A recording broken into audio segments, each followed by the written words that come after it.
Hello, everyone, and welcome to Pro Wrestling Inside and Out.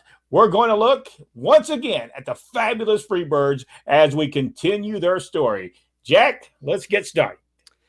March the 1st, 1981, at the Memorial Auditorium in Chattanooga, Tennessee. Dick Slater and Ted DiBiase defeated Terry Gordy and Buddy Roberts, who were the champions, by disqualification. And then on the 3rd, we moved to Macon Coliseum in Macon, Georgia. Mr. Wrestling number 2, Robert Fuller and Ted DiBiase defeated Buddy Roberts, Terry Gordy, and Michael Hayes. And then on the 4th, Municipal Auditorium in Columbus, Georgia. Ted DiBiase and Charlie Cook defeated Buddy Roberts and Terry Gordy by disqualification. All righty. Then we come back to the TBS studios in Atlanta, Georgia on March the 7th, 1981. Steve Kern and Steve O defeated Terry Gordy and Buddy Roberts by disqualification.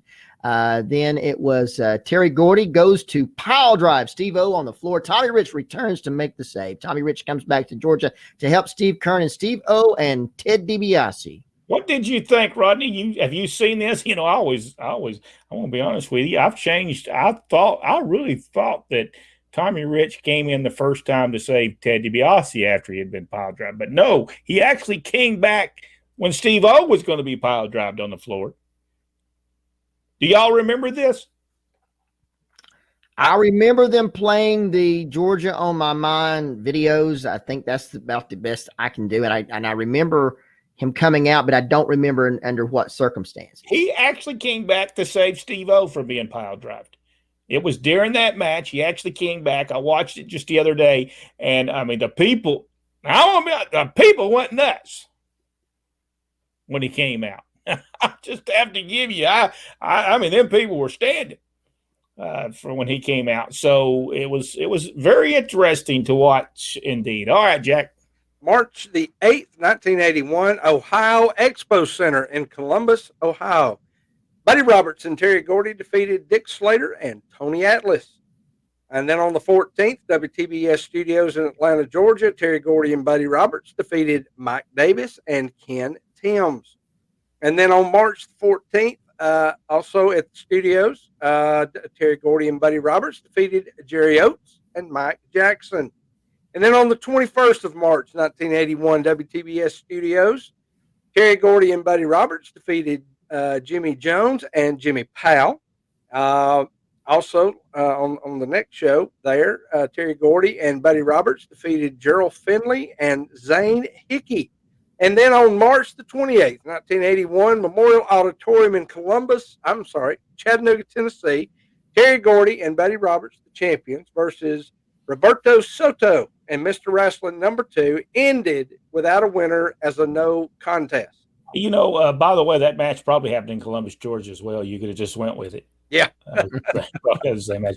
But you know, look at the people on that list. On that, Jimmy Powell, Ken Timms, all great wrestlers. Jerry Oates. Yep. And remember now, we were just talking about Steve O going to be pile drive. You know, just remember now, they had already gotten Terry Gordy over pile driving people in the ring, not necessarily outside the ring.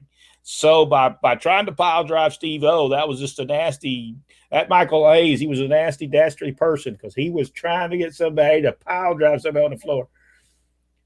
Now that was nasty. All right, Rodney. That's the way he does it. That's the way they do it. Them Freebirds are nasty. All right, then we're back at the TBS studios as Terry Gordy, Buddy Roberts defeating Ted DiBiase in the Junkyard Dog.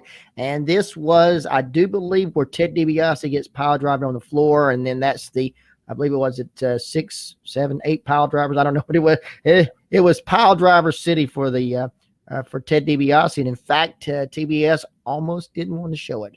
Jim Barnett had to go in and do some negotiating to get them to show that. Then it's March the 29th, 1981 at the Omni in Atlanta. Junkyard Dog Tommy Rich defeat Terry Gordy and Buddy Roberts. Back at the TBS studios on April the 4th, 1981. Buddy Roberts and Terry Gordy defeat Charlie Cook and Tom Hart. Back again at the TBS studios on April the 4th, same day, is Terry Gordy and Buddy Roberts defeating Zane Hickey and Jimmy Powell.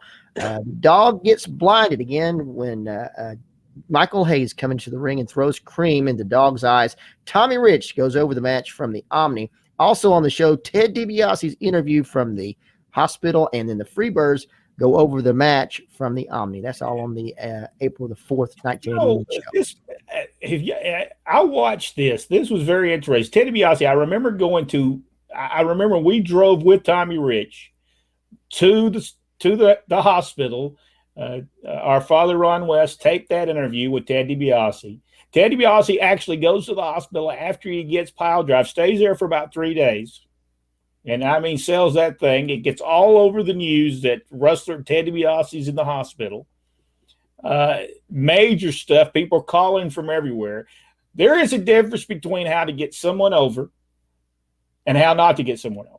Number one, Booker 101, don't have a Fantasia Gamble match and have one of your lead baby faces run away from the ring as the main guy. That does not work. It does not get you over. No. Here, being pile drive 6 times and kicking out, Buck Robley booking at this point.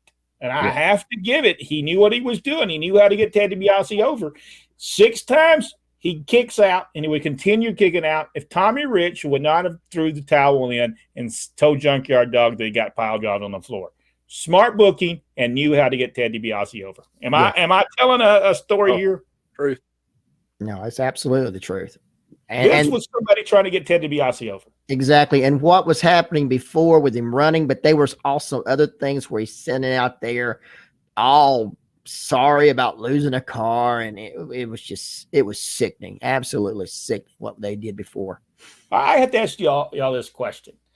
I understand that Buck Robley was booking. He had booked Mid-South when they blinded the Junkyard Dog in Louisiana. Would you consider this smart booking to do it again? Or was it, do you think that he forgot that they showed it on television? Or was this just to blind them again? No, this was just it was the second version of that, because they had already shown that before. They had already shown it before. So Michael Hayes came out there with the jars and look what I've got back. Look what I've got back. And so no, I think it fit in perfectly what they were doing. By the way, the booking, Buck Robley booking, much better than the previous booker. By the way, everything that was being done was a whole lot better, and it showed, number one, Buck Robley wasn't wrestling, so he was making sure everybody was getting. Occasionally done some stuff on TV, but it was to get other people over. He wrestled Tommy Rich. The Freebirds had brought him in, or Michael Hayes had brought him in to collect the bounty on Tommy Rich, and he basically was there to get Tommy Rich over. And by the way, when they blind the Junkyard Dog, I believe they do. I'm not for sure they win that match or not, but when the Freebirds went over the match, they told a completely different story than Tommy Rich told. So it was really good. All right, Jack.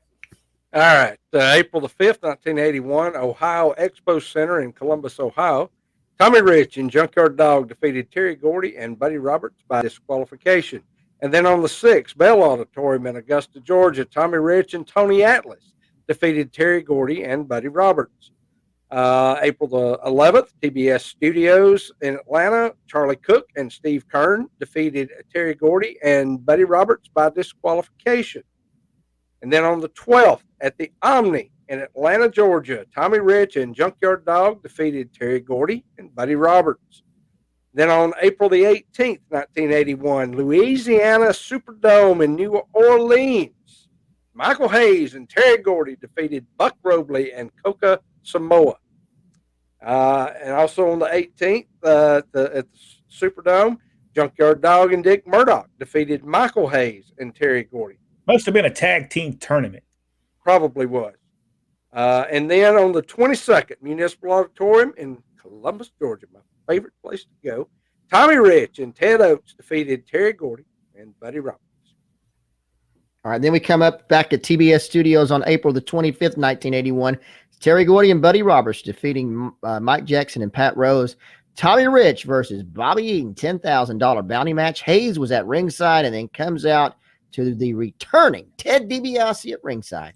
Good stuff for television. Yeah. He had challenged Tommy Rich, said Bobby Eaton, he had a guy in $10,000 bounty, and he was going to make sure that Tommy Rich was out of wrestling. And then the match starts, and then here comes Ted DiBiase. He did his neck like that, saying, "I'm back." By the way, they had before then, they were telling people there was going to be a mystery partner and Junkyard Dog to go against the Freebirds. And I believe that Tommy Rich was maybe going to wrestle Ric Flair at the Omni.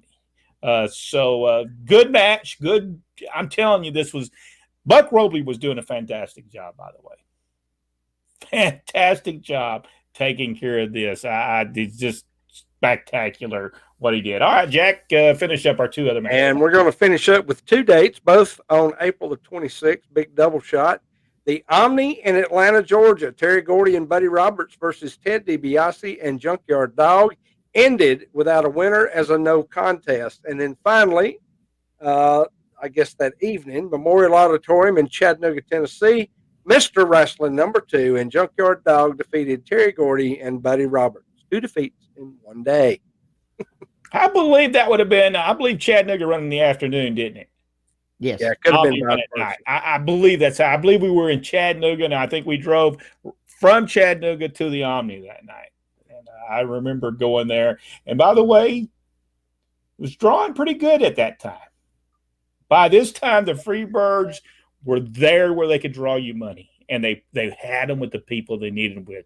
Tommy Rich, Junkyard Dog, great wrestlers, so that's good stuff for the Fabulous Freebirds. That, to me, Fabulous Freebirds, one of the greatest tag teams of all time. I just believe they were the greatest tag team. Definitely. In fact, as we talked about the previous booker had built the Freebirds up so good, or bad booking, that the people were actually cheering for them. Yep. That's how bad that he had done, getting like DiBiase and everybody over, because people knew it was just bad booking. They were too strong. They were too strong, and he made them too strong. And you got to make your baby faces strong, not the other way around. At least equal. If you enjoyed this video, give us the big thumbs up. Subscribe to the page. Go one step further. Hit that notification bell. And share. And share. And share. The video. Thank you so much. SHARE, not share. Share. SHARE. Yes. All right. Share. Word of the day. Share the video. Whoa! What happened to you? You're good. You're still going. Yep. Whoa. I just thought we wanted some special effects during this end of this program. That's because we're sharing too much. Time to go. Sharing too much. Thank you so much. We'll see you on the next video.